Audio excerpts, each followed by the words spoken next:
Perkenalkan, namaku Anto, usiaku 18 tahun. Aku baru saja lulus sekolah dan akan masuk ke universitas. Aku memilih salah satu universitas di Jogja. Ibu merestui pilihanku, tapi dengan syarat aku harus tinggal di rumah adiknya. Ibu sebenarnya asli Jogja, hanya saja menetap di Jakarta karena pekerjaan ayahku. Sebenarnya berat bagiku karena aku ingin mandiri. Tapi apa boleh buat, jika aku tak nurut, aku tak dapat izin. Ibu akhirnya mengabari adiknya. Namanya Tante Sinta. Usianya 32 tahun. Dia sudah berkeluarga, suaminya bernama Om Adi. Aku sebenarnya tidak begitu dekat dengan mereka. Aku pernah bertemu, itu sudah lama sekali. Ibu jarang sekali pulang ke Jogja. Seumpama pulang pun aku tidak ikut. Ibu menasehatiku. Saat aku di sana harus nurut dengannya. Tante Sinta memiliki usaha toko sembako, sedangkan Om Adi bekerja sebagai pelayar. Ibu berpesan jika nanti aku di sana, jangan malas buat bantu-bantu di sana. Aku pun hanya mengiyakan saja. Akhirnya aku pun berangkat ke sana. Sore aku berangkat ke sana, paginya aku sudah sampai. Aku pun menghubungi Tante Sinta. Tante Sinta pun memberikan alamat untuk aku naik taksi online. Sampailah aku di sebuah rumah yang asri dengan halaman yang luas. Aku kembali menghubungi Tante Sinta, mengabari bahwa aku sudah sampai di alamatnya. Dia bilang akan segera keluar. Setelah beberapa saat pintu pagar pun terbuka. Keluarlah sosok perempuan berkulit putih bersih dan berwajah cantik. "Anto ya?" ucapnya. "Iya Tante," jawabku. Ternyata itu Tante Sinta. Aku tak menyangka Tante Sinta masih terlihat muda. Wajahnya putih bersih dan bodinya mirip gadis. "Ayo sini masuk," ucapnya. Aku pun mengangguk dan mengangkat koperku. Aku mulai berjalan mengikutinya. Dia pun menyuruhku duduk dulu di ruang tamu. Tak lama dia menghampiriku lagi dengan membawa minuman. "Kamu udah sebesar ini, sampai pangling aku," ucapnya. Aku hanya mengangguk-angguk saja. Kita saling ngobrol basa-basi. Tak lama, Tante mengantarku ke kamar yang akan kutempati untuk menaruh bawaanku. Setelah itu dia mengajakku sarapan. Di meja makan itu kami kembali mengobrol. Tante menanyakan kabar ibu dan ayahku. Tante juga menjelaskan ruangan-ruangan di rumah. Tante bilang, Om Adi sedang tugas, nanti juga dia akan pergi buka toko. Dia menyuruhku istirahat dulu di rumah. Setelah selesai sarapan dan berbincang, aku kembali ke kamar untuk merapikan barang-barangku.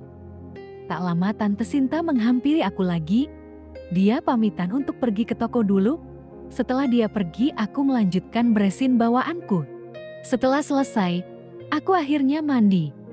Setelah mandi, aku mencoba berkeliling rumah dan halaman supaya aku sedikit tahu tentang kondisi sekitar. Rumahnya pun tak begitu besar, tapi halamannya sangat luas. Setelahnya aku kembali ke kamar untuk istirahat. Tapi justru aku keingat sosok Tante Sinta. Di usianya yang segitu Tante masih terlihat muda. Bahkan hampir terlihat sepantaran denganku. Pakaiannya pun modis. Tapi aku segera menghilangkan pikiran itu. Dia itu tanteku. Dan aku numpang di rumahnya. Akhirnya aku tertidur. Sore hari aku membersihkan rumah. Sekitar pukul 4 sore Tante pulang, anak bujang rajinnya. Tegur Tante Sinta, aku pun hanya tersenyum. "Udah tutup Tan tokonya?" tanyaku. "Belum, Tante mang sengaja pulang duluan," jawabnya. Kami pun melanjutkan ngobrol. Tak lama Tante bilang mau mandi dulu, sedangkan aku berjalan di sekitar sana. Keesokan harinya, aku bangun pagi-pagi. Saat aku keluar pintu aku kaget melihat Tante Sinta sedang senam di depan TV. Benar-benar pemandangan yang indah di pagi itu. Dengan memakai pakaian senam lengan buntung, Tante Sinta terlihat sangat mempesona. Aku pun tak bisa berkedip melihatnya. "Anto udah bangun ya?" ucapnya membuyar lamunanku. "Iya Tante," jawabku gugup. Dia pun melanjutkan kegiatan senamnya itu. Dalam hatiku bergumam, pantas saja badannya bagus. Aku pun langsung keluar rumah, menghilangkan pikiranku yang kemana-mana. Aku merokok di luar rumah, tak berselang lama. Tante Sinta menghampiriku. "Kok malah ngerokok? Pagi-pagi itu olahraga," ucapnya. "Iya Tan, udah biasa soalnya," jawabku. Melihat tante yang berkeringat dan dengan pakaian senamnya, aku tak berani menatapnya. Takut gak konsen, tapi kayaknya dia tahu aku seperti itu. Justru malah meledekku. "Aduh," ucap Tante Sinta. "Kenapa Tan?" tanyaku. "Kayaknya ada semut di punggungku. Bantu garukin dong," ucapnya. Aku pun bingung, aku merasa canggung. Sesaat aku masih banyak berpikir, "Anto, bantuin dong, gatel ini," ucapnya. "Iya Tan," jawabku kembali gugup. Saat aku mau menggaruk, aku masih merasa ragu. Aku takut gak fokus. "Anton buruan ya," ucapnya cepat. Aku pun kaget spontan langsung menggaruknya. "Aduh enak banget," ucapnya. Pikiranku dah kemana-mana. Aku pun merasa grogi dan keluar keringat dingin. Tante Sinta melirikku dan ketawa kecil. "Oh udah, Tante mandi dulu ya," ucapnya. Aku pun masih mematung dengan perasaan campur aduk. Aku akhirnya duduk dan melanjutkan rokok. Waktu berjalan, aku merasa aneh tante dari tadi mandi, tapi gak selesai-selesai. Aku udah hampir 4 batang. Awalnya aku khawatir takut terjadi sesuatu. Aku mau ke sana tapi aku ragu. Takut salah paham. Tak berapa lama kemudian tante keluar. "Tante ke toko dulu ya. Sarapan udah tante siapin, jangan lupa sarapan," ucap tante saat berpamitan. "Iya Tan, hati-hati di jalan," balasku.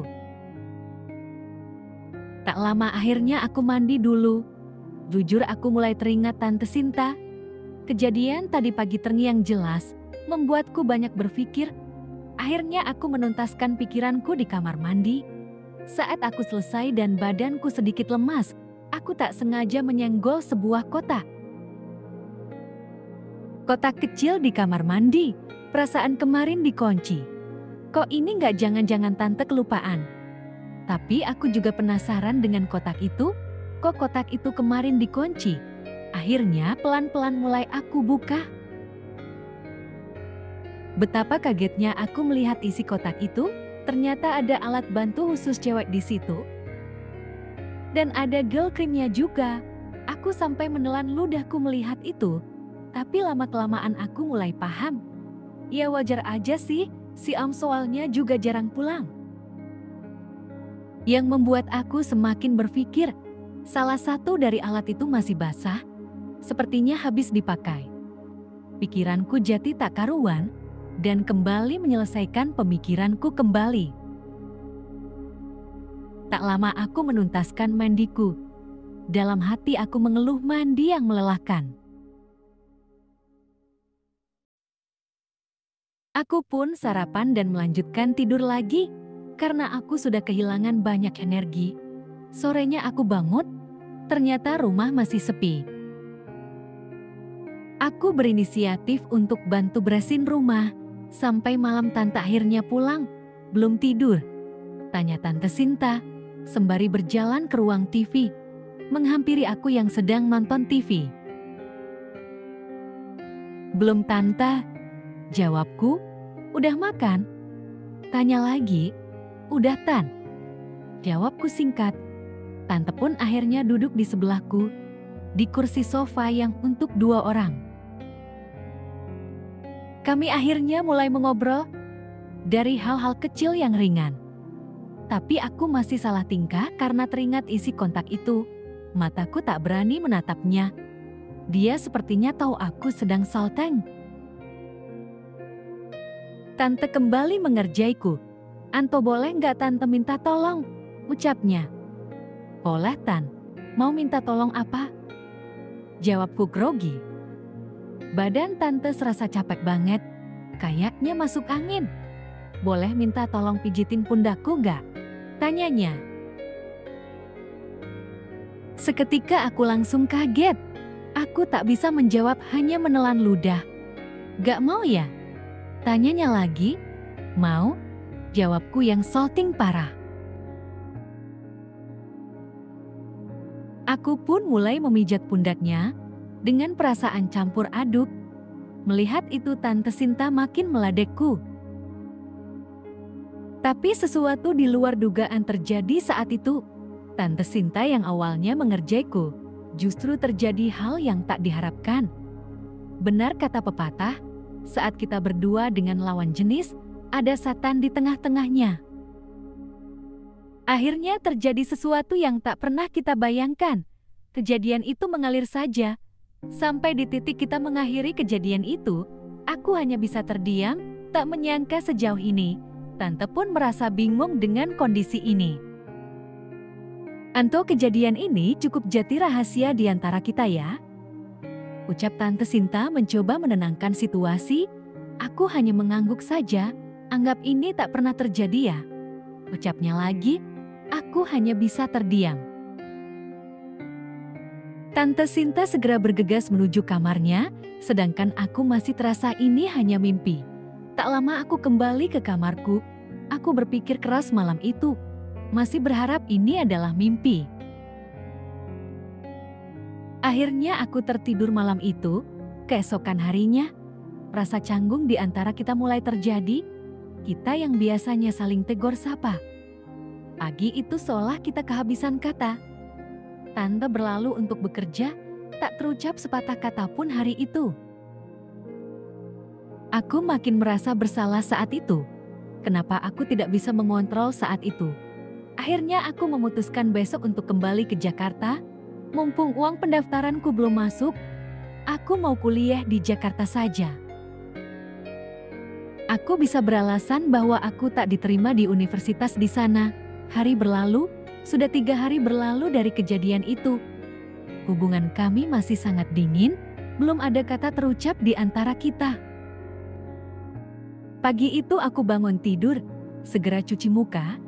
Pagi itu seperti biasa, Tante dengan kegiatan senam paginya. Setelah aku perhatikan hampir selesai, aku berjalan mendekatinya. Dia sedikit kaget melihatku. Tante, sore ini aku izin pulang ke Jakarta. Aku minta maaf jika aku membuat masalah di sini. Maafkan aku, semua yang telah terjadi. Ucapku sambil menundukkan kepala. Tante menarik tanganku, dan kami duduk di sofa. Terus kuliah kamu gimana? Tanyanya. Aku kuliah di Jakarta saja, Tan. Aku janji tidak akan ngomong. Kejadian kemarin, aku akan bilang aku gak lolos tes di sini. Ucapku dengan posisi menunduk dan tak berani menatapnya. Tante mengangkat wajahku, menyuruhku menatapnya. Apa menurutmu aku tak cantik? Tanyanya. Cantik, jawabku pelan. Apa aku kurang menarik? Tanyanya lagi. Menarik, Tan, jawabku. Terus kenapa kamu meninggalkanku begitu saja? Tanyanya serius. Aku takut nanti terulang lagi kejadian kemarin, jawabku. Jadi, kemungkinan kamu ada niat akan mengulangi lagi? Tanyanya. Gak, Tan, jawabku cepat. Terus kenapa kamu pulang? Tanyanya lagi. Aku takut buat Tante kecewa atau marah, jawabku. Kalau aku yang minta? Tanyanya. Maksudnya? Jawabku bingung. Kalau aku yang pengen, ucapnya. Kamu nolak, ngerasa aku gak pantas buat kamu? Imbuhnya. Seketika aku kaget, aku menatap ke arahnya. Seketika terjadi kembali. Sofa menjadi saksi bisu semua ini. Aku akhirnya tak jadi pulang. Aku melanjutkan mimpiku kembali untuk kuliah di Jogja. Hari berlalu, kini aku jadi mahasiswa dan aku punya kegiatan baru yang tak pernah kubayangkan. Semua berlanjut sampai saat ini. Tamat.